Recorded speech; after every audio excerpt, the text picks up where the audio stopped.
all actuaries are very competent and very, I suppose, we all make sure that we do a great job and we're very, very thorough about things. So that's a baseline, that's a given. So actually, if you're able to make connections with people and build those deep relationships and really be able to empathize with clients, that can be a really big differentiator.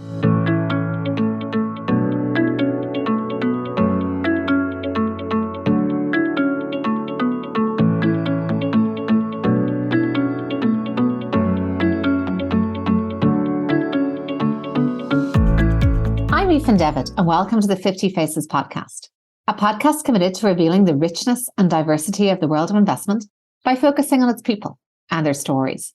This is our love series, and we are focusing not only on careers, but also on loves that are nurtured alongside them. Let's hear now about not only a career, but also about food, glorious food. I'm joined today by John Harney, who is a senior consultant with AON, where he focuses on helping pension scheme sponsors to manage pension risks and maximize potential upside. He's based in the Oxford area. I came across John through mutual friends in the industry and because I was drawn in particular to his LinkedIn post that mentioned his joy in cooking and baking. Let's find out more. Welcome, John. Thanks for joining me today. Thank you. It's great to be here. Well, let's start with your background and career journey, because as a fellow Irish person, you have definitely touched some destinations that are familiar to me. Yes. So it all started, and it probably sounds a little bit twee, I suppose, and a little bit typically Irish, but being a farmer's son, actually, I grew up in rural Ireland on an organic farm and went to a lovely country school for my primary education, which was really lovely way to grow up and do all of that before the internet and all of that came along. I then went on to secondary school and really saw how much I loved mathematics and science and business. And I remember it very well, actually, that my career guidance teacher said to me, "Oh, well, you're really good at these things. Would you be an actuary?" And I didn't even know what an actuary was at this stage. And to those of you who are listening who may not have heard of an actuary or what we do, it's about managing financial risk, essentially, and trying to predict the future, but not always getting it right, I suppose. And it was something that sounded really interesting to me. And I ended up studying that as my first degree at university, which I really, really enjoyed. And yeah, I then started off my career in the pensions industry. Well, there were a few surprising turns that a tour through your LinkedIn profile will indicate, because you spent some time studying not only to be an actuary, but also theology, as well as music. And I'd love to know what you've learned from diving deep into those disciplines. Yeah, it was, I suppose, a bit of a left turn and not your typical career journey. So as I say, I started off working as an actuary and I did that for about a year. And at that point, I did consider whether my life and career would take a very different direction in terms of looking at theology, philosophy, and music. And I suppose I learned a lot from that time in my life. It was about 5 years studying those disciplines. And one of the things really was how to use those transferable skills that I had. Now, transferable skills may sound like a little bit of a cliche to people because it's something that we hear about a lot, particularly of people navigating their careers and using those transferable skills. But it really is a cliche because it's true, I would say. So as somebody who was very mathematical and logical and probably slightly binary about things, having studied mathematics for 4 years at university, I realized that I could transfer that to philosophy and theology, because what you're essentially doing at the very core is taking an argument or a question and following it through to its logical conclusion. So all I really needed to do was use those same thought processes and, I suppose, dress them up a little bit into a lovely sounding essay or thought piece or whatever it was. But it was very much using those same skills, but just transferring them to a very, very different context. And similarly with the music, I had always played music and I'd played a lot of Irish music. And I suppose with Irish music, you're doing a lot of improvisation, you're making things up as you go along. And then when I moved to study it in more of an academic context, I actually found that you had to use a lot of formulas. You had to think about chords, you had to think about cadences, and all of that was a formula. So those things that sound pleasant to our ears and that we love hearing, to link back to the theme, that we love hearing, they're born out of formulas, and there's ways of making things sound lovely. So again, I was taking something that I had some knowledge of in a more informal context and applying those problem solving techniques and thought processes and making something hopefully great, but something that I really, really enjoyed as well. And I think that's a very long way of answering your question in saying that it really did just teach me that I can stand up to be counted and have confidence in myself in different contexts, because at its core, there will always be a skill that I am good at.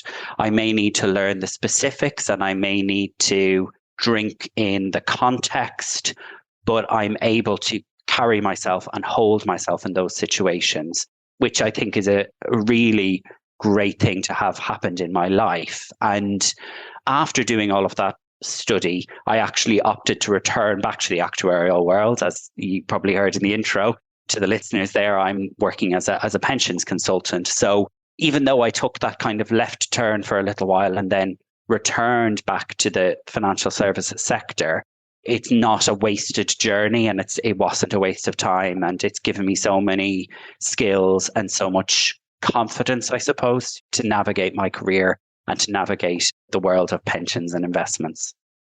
Oh, absolutely. I would imagine by no means would it be a waste of time. I'm actually quite curious as to how the skills go the other way, because not only did your experience in the actuarial world give you the confidence to plunge into two other worlds, but I would also imagine that you learned a lot from there that you've now taken back into your professional career. Well, exactly. And I've spoken a lot about the technical problem solving, mathematical, analytical side. But I always say, as an actuary, I'm not just an actuary, I'm someone who is a business person.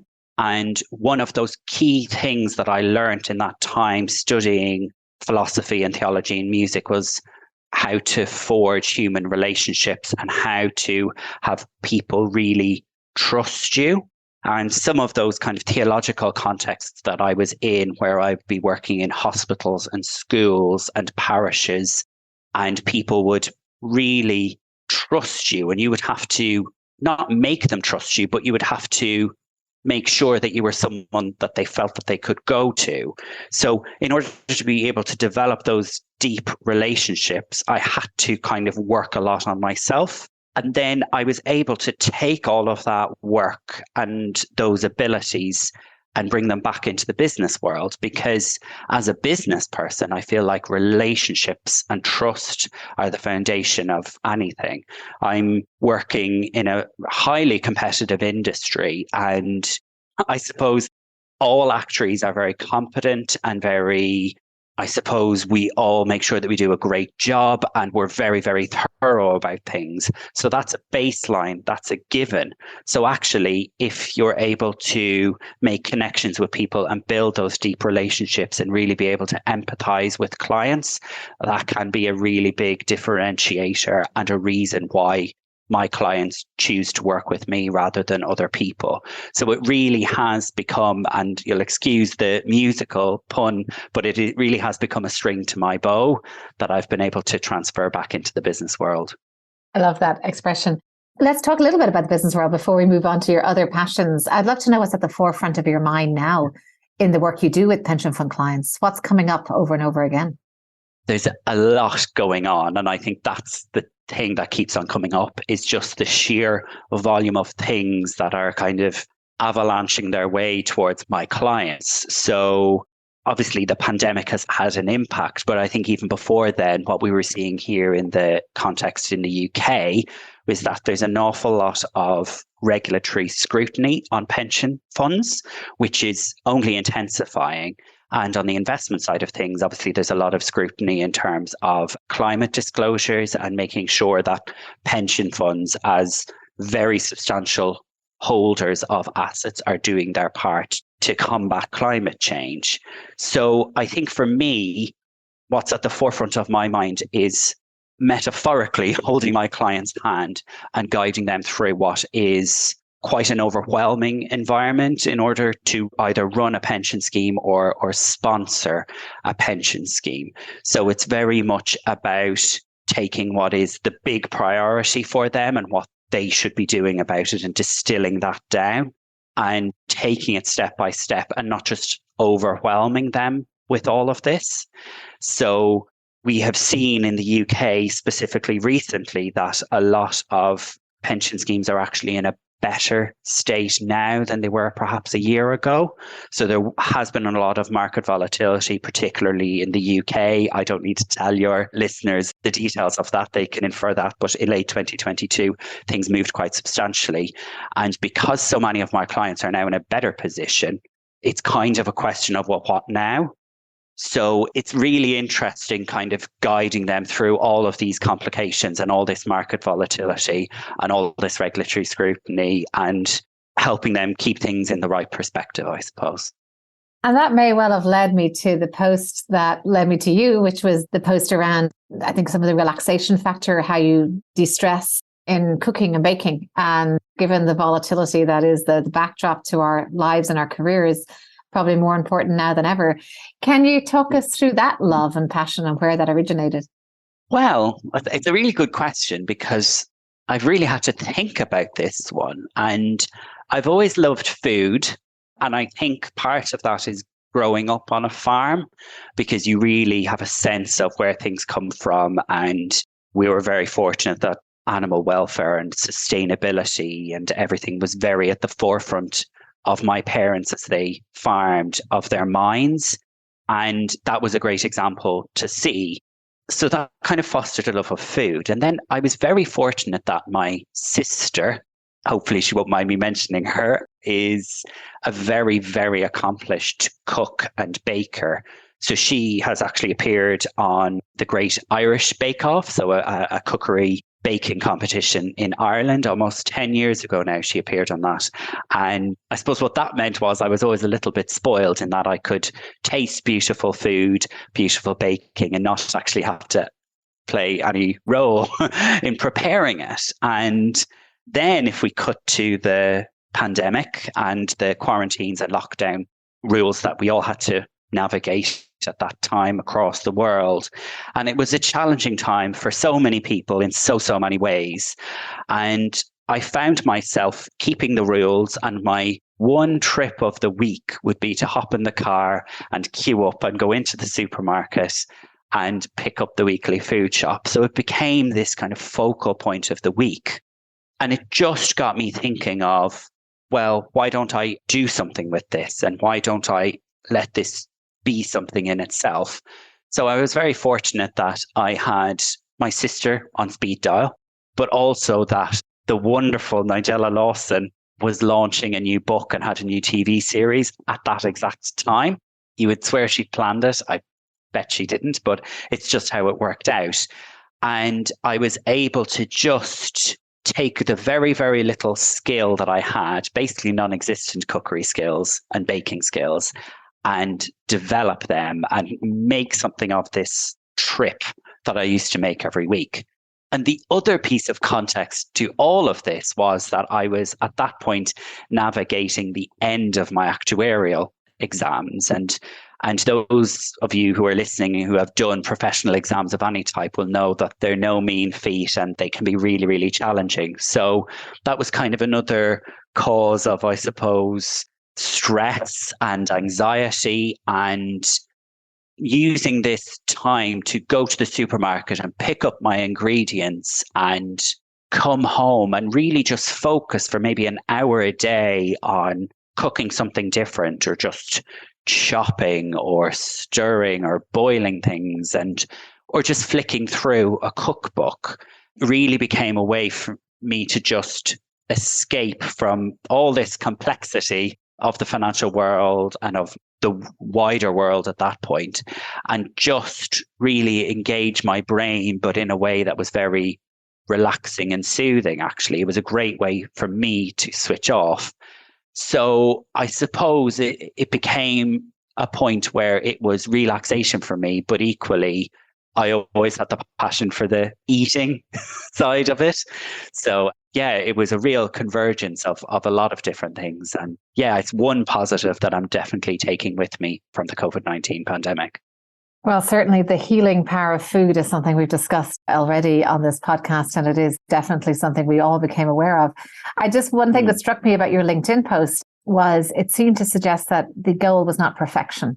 Now, obviously with your sister, I'm sure you're used to very high standards, but there was a simpler, more attainable, realistic goal perhaps there. Is that how you see cooking? Not about perfection, but about enjoyment?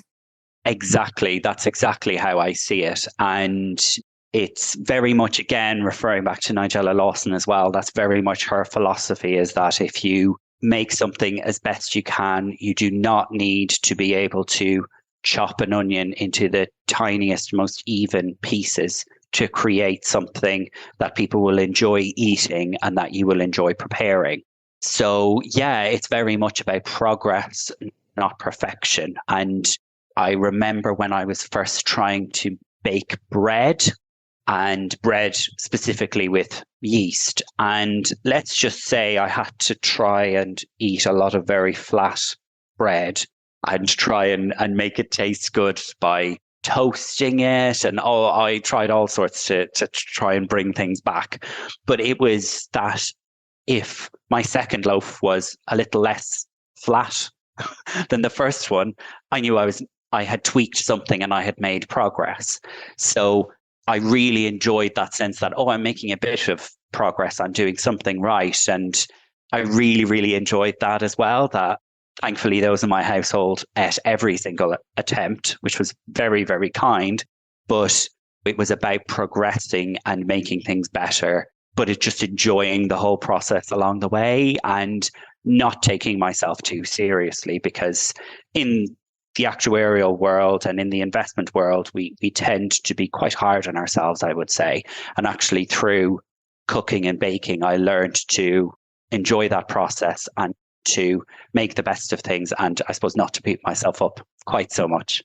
Well, I love that the continuous improvement certainly is a goal for all of us in every walk of life. Before we leave the food conversation, is there any signature dish now that you would say is your specialty, your hallmark? Well, I suppose it is a signature dish in that, and I don't want to build it up too much, but I think I've kind of invented something, because I've attempted to make a loaf of bread and used a little bit too much water, I think. So actually it ended up looking like a loaf of bread, but the inside of it looks like a crumpet. So it's got loads of little holes. So I've affectionately called it the croaf, which is a cross between a crumpet and a loaf. But it tastes very nice. I think it probably has become my signature dish because I do intentionally make it like that now. And maybe it is my way of plastering over the fact I haven't quite mastered bread making. But yeah, that's my signature dish, I'd say. Well, I'll commission a whole batch of croafs with 50 Faces podcast on the label just to promote this. So thank you, Don, for planting a new seed. It may not trip off the tongue just yet, but I'm sure it's only a matter of time. Exactly. So let's move back now to some personal reflections. So would you say there were any key people throughout the course of your career or life in general who had a pivotal role? Definitely. And I think I have been very fortunate throughout my whole career to have great people as my managers, my mentors. And I've had some amazing women who have really, really supported me in my career and encouraged me and helped me to take things further. So even when I took my break from the actuarial world and was studying back in university, the theology and philosophy and the music, my manager for my first actuarial job would email me every kind of springtime and say, do you have time? Would you like to come back and do some work with us for the summer, or for a couple of weeks, we can find you a project, or whatever the situation may be. And it was really, really, really lovely to have that support, because it really felt like she was in my corner and affirming the choices that I was making. But equally, she was helping me kind of keep my toe in the actuarial water and the pensions and investment water, so to speak. So that was really, really brilliant, really, really great. And it was a real influence on me in that it demonstrated to me how to support other people and how to really make sure that you affirm other people's choices in a really healthy way. And I suppose it was deeds, not words in that case. It really was very, very powerful. So yeah, Maria was absolutely fantastic. And then there was one other person who influenced me, and that was a rather elderly priest. One day I was chatting away and I was being very, very hard on myself about everything. And if I'm honest, I can't even remember what I was being hard on myself about. But I just was being very, very hard on myself and being harder on myself than I would be on anyone else if they had found themselves in a similar circumstance. And the priest just turned around to me and said, well, welcome to the human race. And it was just such a wonderful way of stopping me in my tracks and helping me take that step back and think, well, actually, I'm just human, just like everyone else. I need to just snap out of it and stop this kind of unhealthy thought process. And I suppose that's something I've really taken with me, and it's really influenced me because I do strive to, and I don't necessarily succeed all the time, but I do strive to remind myself of that when I am going down that rabbit hole of self-criticism. And I think that's really changed my life in many ways, just those few little words. So yeah, there's some of the key people who've had a really great influence on me. It's really interesting because I would imagine those few words from that elderly priest unlock an empathy as well for other people, because everybody else is also human and they make mistakes and they experience self-doubt. And I also loved your previous boss's attitude towards your, as you call it, your turn left or towards your exploring other interests, because I think when you spot talent and energy and commitment in a person, even if they divert that somewhere else for a period, that quality has not disappeared. So I can totally see why that might generally frame how we look at decisions made by people, is looking at, well, are they bringing that zeal, that energy to something else? Well, then they're still the same exactly. person. Yeah. And I think as well, to go back to another point about kind of those transferable skills, it is not that you're playing a game, but you're playing a long game and you're looking at the wider, longer horizon. And you're saying, well, the world is a small place and this person has something that I admire and that I can see real potential in. And you're really bearing with that person as they find their passion and find their way. And you're preparing for a time that may or may not come to fruition, where your paths will cross again, or you'll be on parallel paths and can help each other again. So it really, to me, showed a huge wisdom and a huge sense of being really, truly magnanimous in the truest sense of that word, and that she had a big heart, still does, and has been tremendously supportive of me. So yeah, I completely agree. And it gets back to the game analogy. Life is a repeated game, obviously, not a one shot. So keeping relationships warm. Actually, I'm just going to ask one question out of order because it triggered this discussion. The question of diversity in the profession, as was your first profession in pensions and actuarial work. How have you experienced that evolving through the course of your career? I'm really happy to be able to say I've seen an awful lot of progress in that sense. And I think on so many different measures of diversity, and I suppose that might not be the best term to use, but I think if you look at gender diversity, ethnic diversity, cultural diversity, diversity in terms of sexual orientation, all of those facets that everyone has and brings to the table, I feel like we've seen over the course of my post-university life, I suppose, in professional services, a huge increase in awareness. And it does feel as though, particularly as a result of, again, the pandemic and the Black Lives Movement around that time, huge strides in terms of that awareness, but also the numbers of people who are from previously underrepresented groups really, I suppose, being listened to as a very first step, listened to in the corporate world, but also I know from working at AON, I've been blown away just by how many women have been promoted to senior positions, even just in my time at AON over the past year or so, and how they are supported in making decisions that are best for them, and if it is the case, in their families as well. So I do think we've seen huge change. Obviously, the work isn't done, but I feel like the roots of something really, really great starting to grow. And yeah, I strive to be part of that as well. And again, I modeled that on Maria, my first boss, that I try not to just talk about it. And that's probably why, even as I'm talking to you, I'm not quite sure if I'm using the right words. And it's because I try to drink it in, and I try to not just parrot words and phrases, but I try to live it every day. I try to empathize with that person who is on mute for the whole call, who isn't being asked their opinion. And I always try to include them as an example.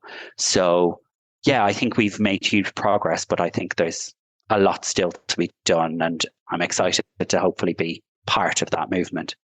And it's interesting that you did highlight Maria's role, because I think I agree with you that at the entry level, we're seeing great progress. We're seeing great progress in terms of the initiatives companies are adopting and their own mission around diversity and inclusion. I think what's still missing are more Marias, more leaders that are already in leadership roles that can be mentors, can show us the way. So thank you for amplifying what she did. But also, I think that's probably what I perceive has been the biggest gap. My last question, John, is around any advice you would have for your younger self, or any creed or motto that you've developed over your life that you can share with us now. I don't know if it's a motto of how I live my life, but it's something I try and remind myself, which is nothing's the end of the world except the end of the world. So to put that in some context, I think if John, finishing his first degree at university, about to take on his first graduate role in pensions and investments, if he could see where I am now, I think he'd be flabbergasted. I think he really, really would be thinking, what in goodness sake have you done? You've taken so many twists and turns, and you've landed somewhere very different to what I had planned. And I think that's great now. So the John now thinks that's great. And I think I would remind my younger self that those twists and turns and those things that might seem like the end of the world are not the end of the world. And actually, they're just a different opportunity and a different way either to go where you wanted to go, or a different way to go somewhere different. That's probably even better than what you imagined. So it's reminding yourself of that. And for instance, when I decided to leave the actuarial world, that felt a bit like the end of the world because it was so unknown what was out there. And equally, when I decided to re-enter the actuarial world, it felt a bit like the end of the world because so many of my classmates from university had qualified and were in management positions and really stomping through their careers. And I just had to remind myself, no, this isn't the end of the world. And my journey is my journey. And all of our journeys are unpredictable. So I think that's what I'd say to I'm going to say younger John, because I'd like to think I'm not old yet, but you know what I mean. Well, thank you so much, John. You've reminded me that it is our twists and turns that make us who we are. They're not necessarily sideshows. They are what make us whole. And I've thoroughly enjoyed this rich discussion with one of the most authentic people I've come across in the industry. So thank you for coming here and sharing your insights with us. No problem. And thank you so much. And keep up the great work with the podcast as well. I'm Aoife and David. Thank you for listening to the 50 Faces podcast. If you liked what you heard and would like to tune in to hear more inspiring investors and their personal journeys, please subscribe on Apple Podcasts or wherever you get your podcasts. This podcast is for informational purposes only and should not be construed as investment advice, and all views are personal and should not be attributed to the organizations and affiliations of the host or any guest.